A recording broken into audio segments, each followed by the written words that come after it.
This is Dave Brixius. And this is your man Joe Cleasy. And we're here with the CFA edition of the program. Alright? Ed, good week, man. We're almost at the midway point, actually, of the regular season. I know there's 9 games they play. We just passed week number 4. And now starts getting into the time where you got to be prepared. All right? We start to see some separations going on in the leagues. Some of the leagues are still jumping up, where teams only a game behind or whatever. Now you're starting to see, though, in some of the other leagues where 2 games behind separate first and second place, stuff like that. So now you're starting to see that separation going on in the leagues and all that kind of stuff. So now it's starting to get interesting. Now it's starting to, hey, you start to feel yourself out the first couple of weeks. Now these teams know, what to expect. Most of the plays are in, all that kind of stuff. And now these teams have been scouted because these guys do a phenomenal job. These coaches in this league do probably just as good as some of these high schools and scouting-wise out there getting that stuff done. Yeah, and on all levels, it's turned out to be a dogfight, especially at the top. I'm sorry, this is at the top. I don't want to say top conference, but the American Conference, the American Conference. Yep. It's competition, all across the board. And we want to apologize to our audience. We didn't show up last week, but I didn't want to do the show by myself, so couldn't leave without my man. So I was out of town, so I do apologize. I won't take any more breaks. But it was a lot of good games last week. Just looking at some of these scores. Well, first, you want to do the individual? Yeah. Hey, we got a great write-up. Apparently, I wish I'd have been at the game. In all honesty, the Cedar Cliff Middletown. I think it was the midget game, the final there. I heard it was a fantastic game. I know we talked about Middletown for a while, being a dominant team this year, really doing their job in their program of getting themselves right and all that kind of stuff. And, I heard it was a great game. But Cedar Cliff also, another dominant program down at that midget level. They're standing at 4-0. Middletown, both teams going in were undefeated. They're both 3-0. So you knew it was going to be a clash. And it came out to be Cedar Cliff winning 21-20 in overtime. But apparently it was a phenomenal game, went to overtime. Each team scored on the first play, first possession of overtime and all that kind of stuff. The only difference was Middletown has their extra point block. And you see what happens there. There it is, the 21-20 score. That one thing kills you there. But just some of the key guys that they talked about in the game was number 34 for Middletown. Breaking tackles, making plays. Many times appeared to be down, but didn't. He continued to pound the ball game after game, run after run. Bobby Whalen from Cedar Cliff also got a shout out. Had some tough touchdown runs. Extra point. He also blocked the extra point attempt in overtime. So there you go. There's a guy who comes up with the big play in overtime, gets the win for him, and Cedar Cliff comes out with that win. Can't forget Chase Deal, the quarterback, having 2 touchdown tosses.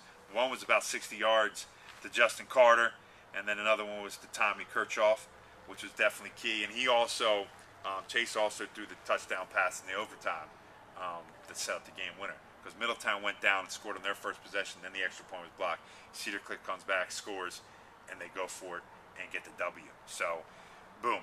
These are 2 teams I think you look down the road. I know we're looking out, and so in the middle of the season, anything can happen with injuries and stuff like that.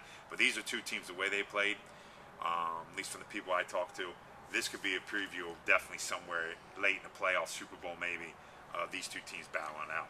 And 2 of those kids in particular, Bobby Whalen and Chase Dill, they're part of that pony squad. Yeah. That won the championship last year with Cedar Cliff. Yeah. So it's pretty impressive to see them doing this on the midget level as well. Both well coached and both talented, very talented athletes. So. Yeah, that's the key. They've done it before. They know how to win, and you see they figured out how to win there in overtime. So, yeah. All right, and of course, our weekly report from East Pennsboro. Gotta love it. The Pee Wee squad won 26-6. Right now, the Pee Wees are 3-1. Yeah. The Ponies, they won 37-6. This is over Susquehanna Township. And the Midgets won 34-0. So basically, East Pennsboro, completed the sweep against Susquehanna Township. And from for the midget game, Mike Jones had 2 rushing touchdowns. Onassis Neely also had 2 rushing touchdowns and an interception. So, looks like they're 2 of the best backs. Yeah, coming out of that conference right now. Also, looks like Peyton Morris threw a touchdown to Mason Winchester. Noah Wilk made a 2-point conversion. Trent Freeze led the defense with big hits. And that's basically the report. And, I also want to send a shout out to Northern. They sent us a game report from last week as well. So, they're doing pretty well. Actually, They're doing very well. Their midget program is definitely a team to be reckoned with. Yeah, they pitched. Looks like they pitched a shutout against Westbury this past weekend as well. So kudos to them. And that let me interrupt you here real quick. That Federal Conference. This is where the logjam is, and this is what I was looking at in this division. You have Northern at 4-0, Greenwood at 4-0, and Juniata all 4-0. You have Boiling Springs right behind them at 3-1, and Gettysburg at 2-2 in the midget level. I mean, that is a logjam of teams that are just beating each other. Eventually going to have to beat each other up to see who separate because they've been playing the other division and stuff like that. So I mean, that seems like a power conference right there. When you got teams undefeated that played the other conference and stuff, and are now coming out. Now it's going to start to get interesting. This is where you're going to start to see the separation in these next couple of weeks when they play each other. Yeah, don't sleep on the Federal Conference. I mean, you better not. It's competitive on all levels, and then just judging off of that. Yeah. I mean, even in every conference, you have to come every week. I know we keep saying that, but it's the truth. I mean, looking at some more of these scores, looks like the Packers. Packers beat the midgets from York 26-7. They beat the Ponies 6-0, and the Pee-wees, they lost to the York Bears 6-0. We got to give it out that Pee-wee team down there in New York is just doing it. I don't think they've given up a point yet. 4 games. I'm pretty positive. I don't think, at least all the stuff that I've looked over, I don't think they've given up 1 point. They're sitting at 4-0 and stuff like that. That's very impressive at that Pee-wee level. For kids at that age. And I'm going to say the most surprising thing I probably see from these scores, maybe not surprising, but it looks like the Holy Name Jets completed a sweep over the Harrisburg Broncos. Yeah. At all levels. So I think all cylinders are going right now. I think Holy Name's right. That ship over there, definitely. I know the midgets came out, and I don't think anybody really knew at the beginning of the season how good the Packers really were. But they're sitting, right up there at 4-0, as well as Carlisle at the midget program, sitting at 4-0. And Holy Name gave them a game, but I think some people were wondering, hey, is Holy Name down? But they resounded with 3 straight wins convincingly, beating teams up and down the field. So I know you still got some big games coming up, the midgets there at Holy Name. They're sitting at 3-1, as well as Cumberland Valley in that conference, who always has a good program, sound fundamental type program. And then you go over the other side of the conference there at the midget level. You have Carlisle 4-0, who last couple of years they've been very, very good. And I want to see if that translates to that high school level. Yeah. Typically you see those kids as they start to come up, and I know there's been some kids last year. I'll give them a shout out because I really like the kids. Peyton Phillips, I know Tyler Green and stuff like that. They're playing at the high school level right now, but they were on this pony and midget level as they started to grow up, and some of these teams that were very, very good. And I want to see how Carlisle does in the next couple of years at that high school. But you got them, the Packers sitting at 4-0, who I think have probably been some of the most dominant team at that midget level. Central Dauphin Colts, sitting at 3-1. So you got some very, very good competition up in that American Conference there that they're going to start butting heads again. Where they got to start making that separation when they start playing each other in their own conference, in their own division, I should say. Looking over at the national level, just looking through this part of it with, through the standings and everything like that. We talked about it earlier. We talked about Cedar Cliff. Sitting at 4-0. They played, Middletown, who at the time was 3-0, and that was a phenomenal game. It was definitely, like we said, a slugfest at that midget level. But not only Cedar Cliff, but you got New Cumberland sitting at 3-1, and you got St. Joe's. It's funny because all those teams are in a very small area. You know what I mean? They all probably feed off of each other when you think about it, kid-wise. Yep. You got New Cumberland right there, and Cedar Cliff, and St. Joe's isn't far.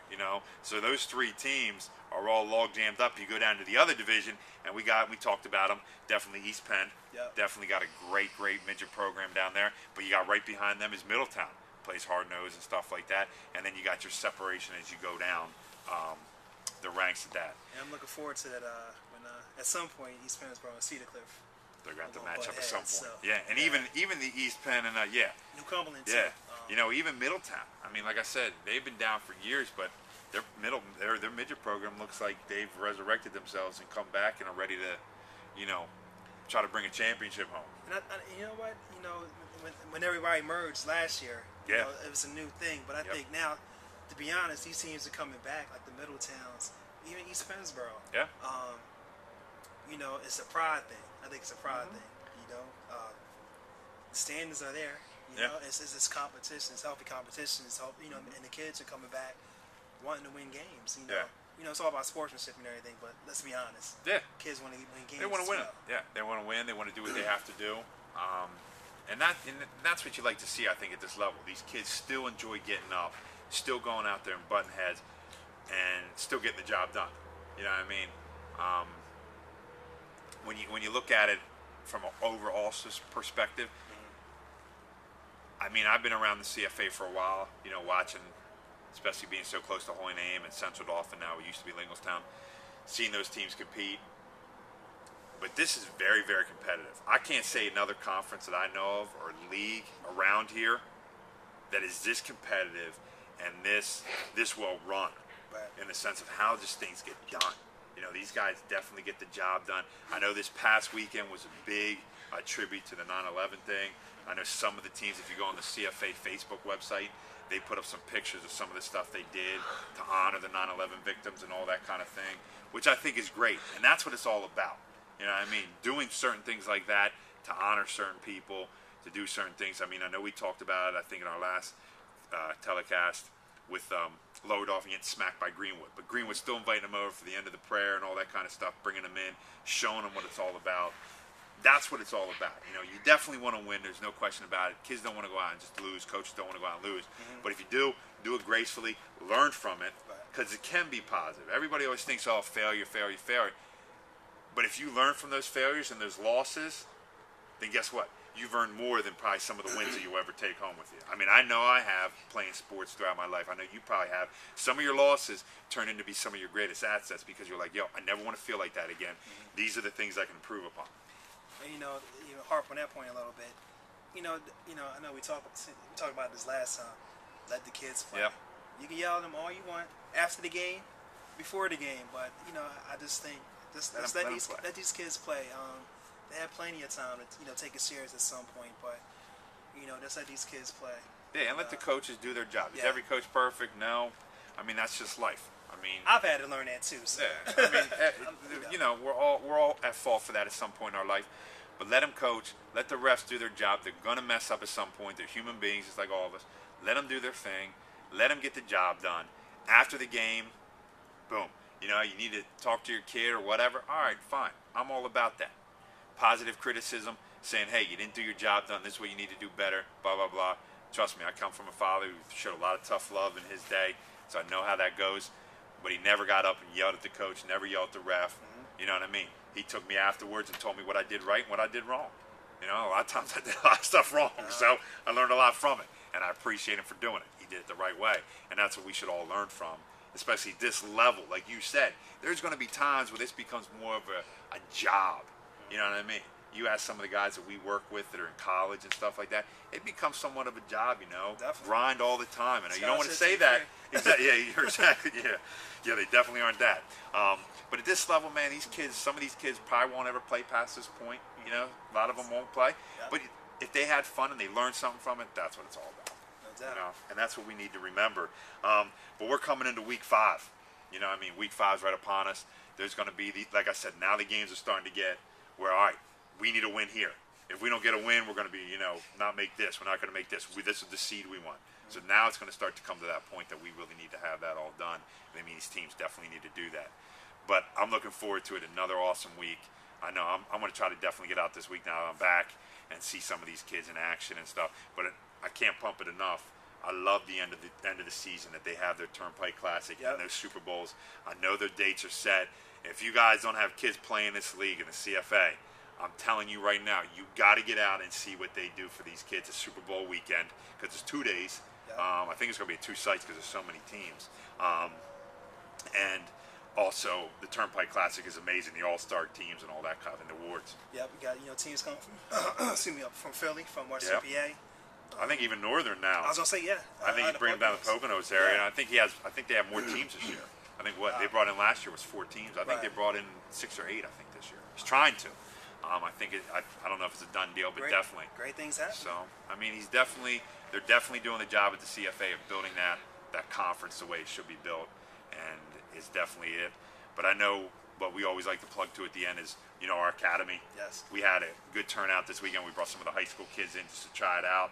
12 of them, 13 of them, came out, but I know we really want to get these youth in and really teach them the fundamentals, how to do things properly, how to throw a ball, not hurt yourself, how to make a tackle, how not to hurt yourself, how to move your feet correctly and stuff like that.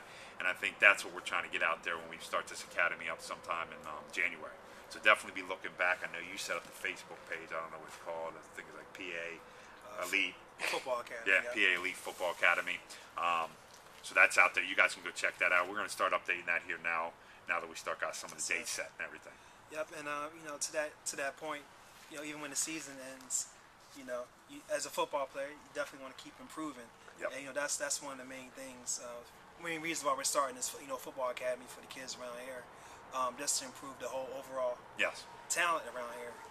The earlier they start, the more they'll benefit in the future. So yes, definitely teaching that fundamental part of it. And also, just want to remind y'all, as always, send us the information, and we'll definitely plug you in here. Even if it's just team stats, or a couple individuals. We know it's a team game, but we'll shout you out. So just for all conferences, all teams. Coaches, get involved. Definitely send us the stuff. So want to give me an email address? Yeah, definitely. exsp@verizon.net. So it's E as in Edward, X as in X-ray, S as in Sam, P as in Paul. At verizon.net. Send it to me. I'll actually be sending out. Once we finish this up, you'll have it done probably Thursday. We'll probably have this shot out Thursday. Yep. I'll send it out to everybody. You guys, give me this information back.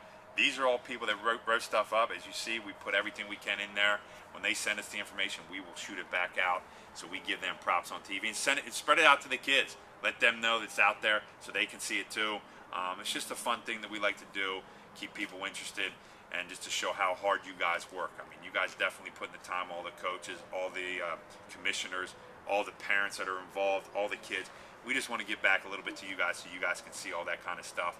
But definitely give us as much feedback as you can so we can definitely promote your kids and promote all the leagues. It's just not about the American Conference or whatever. It's about all the leagues, all the divisions. We want to get as much information out there. All right? So looking forward to this week. I think it's going to be a fantastic week. Week number 5 is supposed to be actually Sunday's supposed to be a nice day. We'll see how Saturday turns out, but definitely the weather's broke here. It's not nearly as hot as it was. It's definitely football weather yeah, now. We're definitely ready for football now. It only took 4 weeks, but we definitely want to wish everybody the best. Get out there, work hard, guys. Continue to do what you do. All the parents, coaches, best of luck to you this weekend, and just appreciate everything you guys do for us as well as sending us this information. So this is Dave Brixius. This is Joe Cleese. And you just listened to the program.